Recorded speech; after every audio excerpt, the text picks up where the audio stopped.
Hey, Bruce, thank you so very much for joining me today. You're one of our largest unbranded investments that we have at Virgin, and you're in such an exciting business of wind and solar farms. And it's just something I'm really proud of, and it's something that I don't think many people realize that we are investing in, and that we also support businesses like this. So it's a real pleasure to talk to you, and I'd love to just chat to you and learn more about what you're doing in clean energy. I know that you've got great solar plants across the Caribbean, but it would just be great for you to just explain to us a little bit more about what BMR does, and also the incredible impact that you're having and that you're creating would be great. Great. Well, look, we're very happy to be part of Virgin. We started work in the Caribbean in 2013, and the first project was a wind farm in Jamaica. It was part of a competitive bid, and we actually were the lowest price bid. So we understand being low cost is a key driver in the Caribbean. We joined Virgin right as that project was being completed, and from there we've been able to grow, and we now have solar projects in Guatemala, in the Cayman, in St. Croix, operating projects, and we're about to start construction on a new solar project in St. Thomas. Each of those projects, is offsetting the use of oil and gas and lowering costs for the energy consumers, and that's really what we're focused on. We've focused on the Caribbean and Central America. We've met with governments and utilities throughout the region and have proposals pending in many islands to build more renewable energy projects and help them lower their energy price and improve their environmental profile. Well, it's absolutely brilliant. And as you say, it's a no-brainer. But you are taking on a difficult playing field. You're taking on those entrenched and often really protected fossil fuel companies who are known as the big boys. And I'd say you're the little guys at the moment. So it can't be easy. And how would you say you go about disrupting that really powerful and established industry that's there? And why do you think taking on the battle is so important? The fuel guys are trying to offer LNG as an option, and some islands have taken that up, but it's not a either or. We think even islands that do want to move to cleaner natural gas from the dirty oil that they burn still have a lot of opportunity to do a good portion of their energy from renewable solar and wind. There's so many benefits of renewable energy. And the first one, that's most obvious, is it's cheaper, it's lower cost. And that one is usually gets everybody's attention.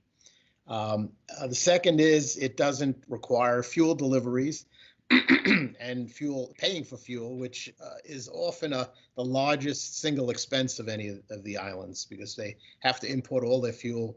Only Trinidad has indigenous fuel, but even they, are moving towards renewable.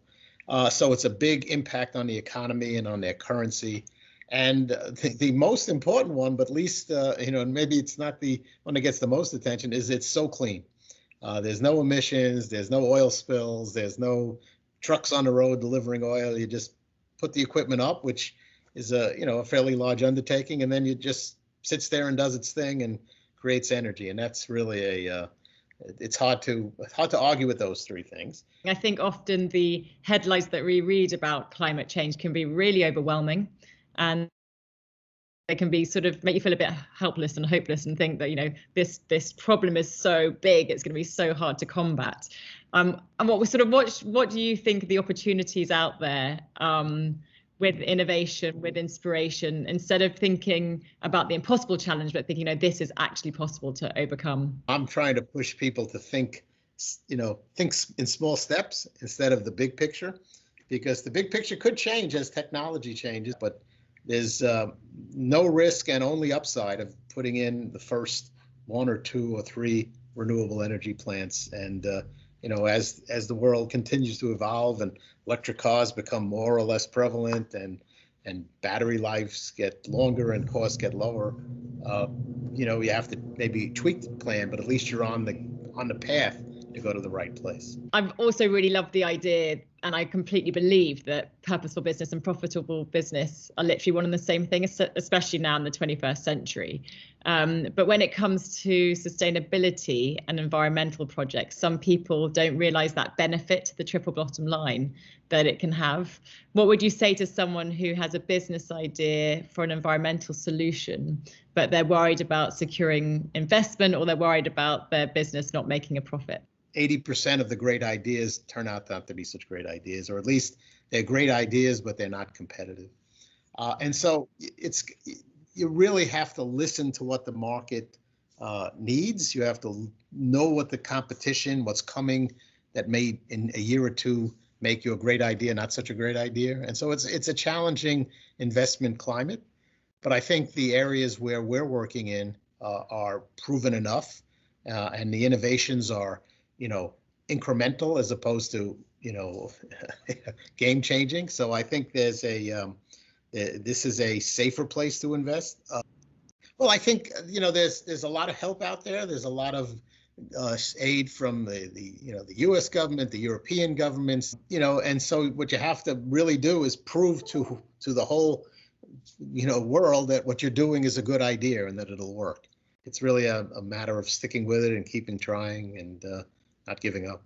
What do you think the next innovation is for clean energy? I know you talked about batteries, but do you think there's anything else that's coming in the pipeline? Well, I think the batteries and the electric e-mobility, it's called, electric cars, electric buses. I think buses will hit first because there's a lot of buses around the Caribbean. But I think that between batteries and electric cars, I think those will be the two that make the most progress over the next 5 to 10 years. Well, it's exciting, the thought of what the future could look like, and you guys are getting us in that direction to changing the way we think about energy. So I just feel so happy that we are working with you in making this a reality. And thank you so much for talking to me today, because it's been really interesting.